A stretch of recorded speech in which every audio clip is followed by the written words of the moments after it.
நம்ம இந்தியாவில் இருக்கக்கூடிய சுப்ரீம் கோர்ட் அண்ட் ஹை கோர்ட்ஸில் இருக்கக்கூடிய ஜட்ஜஸ் அப்பாயின்மெண்ட் பண்ணுறதுக்கும் ட்ரான்ஸ்ஃபர் பண்ணுறதுக்கும் நம்ம ஒரு சிஸ்டம் யூஸ் பண்ணுறோம். அதை தான் கொலிஜியம் சிஸ்டம்னு சொல்லுவோம்.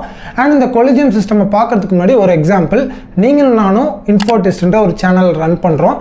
அண்ட் நமக்கு ஒரு எடிட்டர் தேவைப்படுது. அண்ட் எடிட்டர் தேவைப்படுறப்ப நீங்கள் என்ன பண்ணீங்க, உங்கள் ஃப்ரெண்ட்ஸ் சர்க்கிளில் இருக்கக்கூடியவங்கள ஸ்கில்ஃபுல்லாக யார் இருக்காங்களோ அவங்க சூஸ் பண்ணுவீங்க. நானும் என்னோட சர்க்கிளில் இருக்கக்கூடியவங்க யார் ஸ்கில்ஃபுல்லாக இருக்காங்களோ அவங்க நான் சூஸ் பண்ணுவேன்.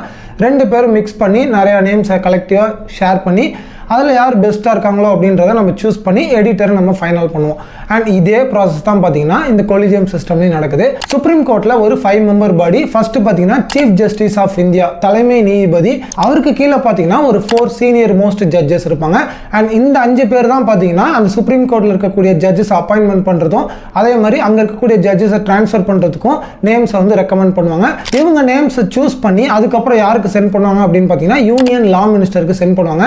அண்ட் அந்த லா மினிஸ்டர் பார்த்தீங்கன்னா பிரைம் மினிஸ்டருக்கு அந்த லிஸ்ட்டை சென்ட் பண்ணி பிரைம் மினிஸ்டர் பிரசிடென்ட்க்கு அட்வைஸ் பண்ணி சுப்ரீம் கோர்ட் கொலிஜியம் ரெக்கமெண்ட் பண்ண அந்த பர்சன்ஸை வந்து பிரசிடென்ட் வந்து அப்பாயின்மெண்ட் பண்ணுவார். இதுதான் சுப்ரீம் கோர்ட் கொலிஜியம் நடக்கக்கூடிய ப்ராசஸ். நெக்ஸ்ட் ஹை கோர்ட்ல இருக்கக்கூடிய கொலிஜியம் சிஸ்டம் எப்படி ஒர்க் ஆகுதுன்ற பார்ப்போம். இந்த ஹை கோர்ட் கொலிஜியம் சிஸ்டம்ல பார்த்தீங்கன்னா ஃபர்ஸ்ட் வந்து தலைமை தாங்கிறது யாருன்னு பார்த்தீங்கன்னா அந்த தலைமை நீதிபதி, chief justice of high court.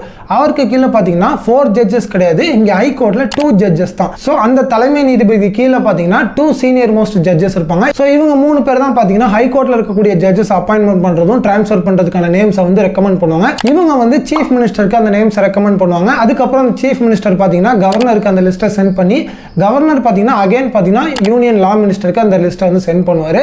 And மெயினாக இதில் ஒரு கண்டிஷன் என்ன அப்படின்னா, இந்த ஹை கோர்ட் ரெக்கமெண்ட் பண்ணக்கூடிய அந்த நேம்ஸை பார்த்தீங்கன்னா சுப்ரீம் கோர்ட் கொலிஜியம் கண்டிப்பாக அப்ரூவல் பண்ணியிருக்கணும். ஸோ இப்படி தான் இந்த சுப்ரீம் கோர்ட்லையும் ஹை கோர்ட்லையும் பார்த்தீங்கன்னா இந்த கொலிஜியம் சிஸ்டம்ன்றது ஒர்க் ஆகுது. இந்த கொலிஜியம் சிஸ்டம்ன்றது எப்படி உருவாச்சு அப்படின்னு பார்த்தீங்கன்னா ஒரு 3 கேசஸ் சுப்ரீம் கோர்ட்ல நடந்துச்சு. 1981ல ஒரு கேஸ், அப்புறம் 1993 அண்ட் 1998 இந்த 3 வருஷத்துலயும் பார்த்தீங்கன்னா ஒவ்வொரு கேஸ் நடந்துச்சு. அண்ட் இந்த 3 கேசஸ் தான் நம்ம 3 ஜட்ஜஸ் கேஸ்னு சொல்லுவோம். ஸோ இந்த கொலிஜியம் சிஸ்டம்ன்றது இந்திய அரசியலமைப்பில் கொடுக்கல அண்ட் அதே மாதிரி சட்டத்தாலையும் உருவாக்கப்படல. இந்த 3 ஜட்ஜஸ் கேஸ் மூலியமா தான் பார்த்தீங்கன்னா இந்த கொலிஜியம் சிஸ்டம்ன்றது கொண்டு வந்தாங்க. அந்த கொலிஜியம் சிஸ்டம்ல இருக்கக்கூடிய அந்த மெம்பர்ஸை தவிர வேற யாருக்குமே பார்த்தீங்கன்னா அவங்க சூஸ் பண்ணக்கூடிய நேம்ஸ் தெரியாது. ஸோ அப்படின்றப்ப இந்த இடத்துல ஒரு டிரான்ஸ்பரன்சி கிடையாது. ஸோ இந்த மாதிரியான கிளியரான செலக்ஷன் ப்ரொசீஜர் இல்லாதனால தான் பார்த்தீங்கன்னா இதை பற்றி நிறைய பேர் கிரிட்டிசிசம் பண்ணுறாங்க. அண்ட் இப்போ உங்களுக்கு இந்த கொலிஜியம் சிஸ்டம் எப்படி ஒர்க் ஆகுது இதை பற்றின இன்ஃபர்மேஷன் உங்களுக்கு கிடைச்சிருக்கும். அண்ட் இந்த வீடியோ உங்களுக்கு இன்ஃபர்மேட்டிவாக இருந்துச்சுன்னா மறக்காமல் ஃபாலோ பண்ணிக்கோங்க. அண்ட் இதே மாதிரி இன்னொரு இன்ட்ரெஸ்டிங்கான வீடியோவில் பார்ப்போம். பாய்.